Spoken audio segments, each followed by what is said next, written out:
HTTV with Illingworth and Gregory. Danny, thanks for joining us. You've had time now to reflect on 3 wins in a week. How proud are you with that? I think we're all proud as a group, and a staff and a club in general. It's something that we targeted. We hadn't had 3 wins all season in a row. We'd had even during the good run, so it was really pleasing to get our just rewards, I think, for what were 3 different performances, but 3 ultimately good performances. And after the win, David gave you extra days off your own programmes to go home and work on. How much trust does that show that your head coach has got in you? Well, yeah, like you say, it does show a lot of trust, but at the end of the day, we're all professional footballers, and we've got that's around, especially around this time of year, you've really got to look after yourself. But obviously, it's nice, with a busy schedule coming up to spend some time away and with your friends and your family. Who, that's part and parcel of your football. You sacrifice maybe your 10, 15 Christmases, and you get them back when you finish. But ultimately, we're footballers first. One of those games in the 3 wins was Burton, and you got your first clean sheet for, I think, 7 championship games. How delighted were you with that? It felt a lot longer than 7 games.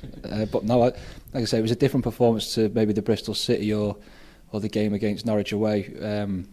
It was a real fight, an ugly game. And to come out of that, I thought the boys defended really well in front of me, because ultimately I don't think I had too much to do, which is, for a keeper, it's quite pleasing. A good night's work from the boys and a well-deserved clean sheet in the end. Is that something you've been working on a lot with the defenders, trying to make yourselves harder to break down and harder to score against so you can get more clean sheets? I think it's more of an ongoing thing. It's not, when we were in the good run, we didn't stop concentrating on it, and then when we were in a bit of a slump, if you like, then we didn't stop doing it there, or concentrate 10 times more on it. It was just a case of, finding the right mentality and finding our form again as a defensive unit, and luckily it looks as though we've managed to do that now.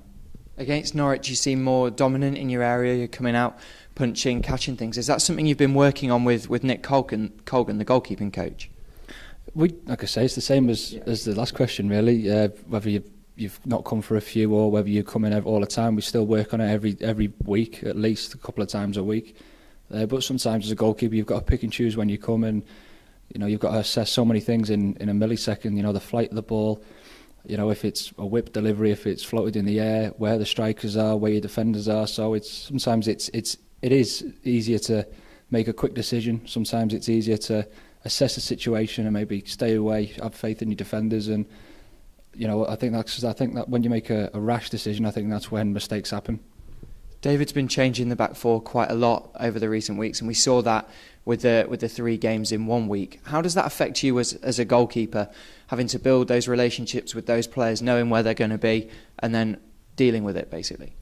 Not too much, really. We're in the Christmas time now. We've been together as a squad for a long time.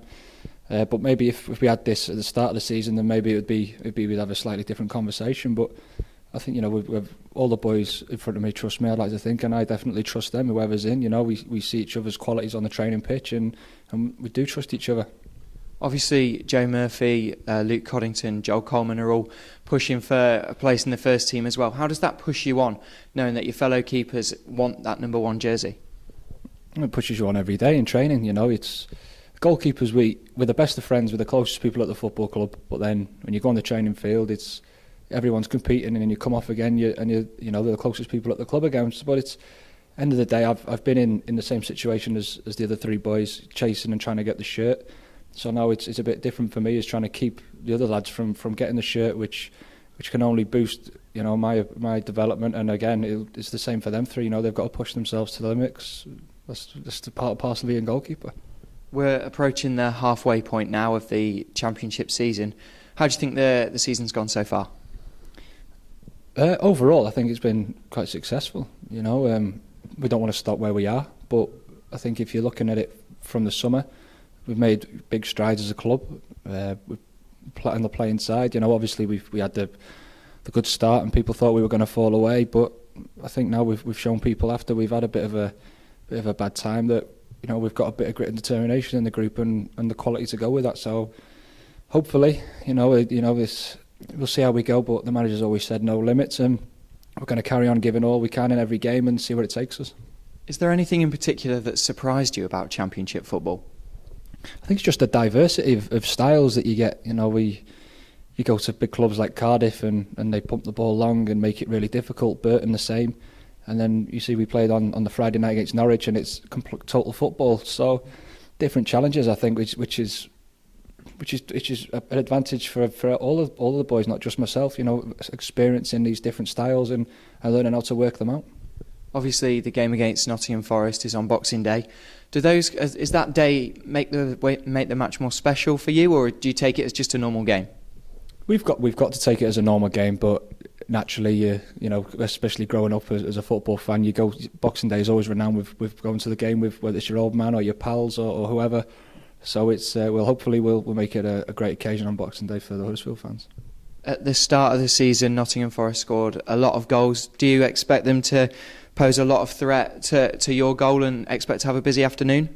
I hope not. I hope I don't touch the ball for 90 minutes and we get a clean sheet. But no, seriously, obviously, like you said, they scored a lot of goals. Quite similar to us in a sense, the way they go forward. But you could say the same about that in every team in this league. Everyone's going to have patches where they score loads of goals, and that's the beauty of the league that we're in. You never know. You never know anyone can beat anyone. And it's a chance for you to win your fourth game on the bounce. David hasn't actually done that in charge of Huddersfield Town yet. So is that an extra incentive for him and your side? Definitely. But like I say, at the end of the day, when you're on the pitch, you don't think about that beforehand. You can use it as motivation. But when you're on the pitch, them 95 minutes, you're just solely thinking on 3 points. Not about any runs you've been on, not any runs you're going to go on. Purely about that 90 minutes. Just finally, the 20,000 mark's been passed for ticket sales for the Boxing Day match. How much have the fans helped you this year, and how much do you want more fans to come through the gates at the John Smith Stadium? They've been massive for us this year as a squad. They really can't put into words, or I don't want to underestimate how much of a big help they've been for all of us, especially at home. They've been absolutely immense. You feel $1 million when you come on the pitch and you see the stands full like that, and the noise that they generate, it makes it a real intimidating place for people to come. And the flip side, the away fans as well have been absolutely superb. After we give them what was a horrible performance at Fulham, which they didn't deserve, they just sang the whole game, and it was just something really remarkable. So hopefully we can get more in and keep them coming, and the more people that come to the games, the better atmosphere it generates, and the more of a buzz it gives us on the pitch, definitely.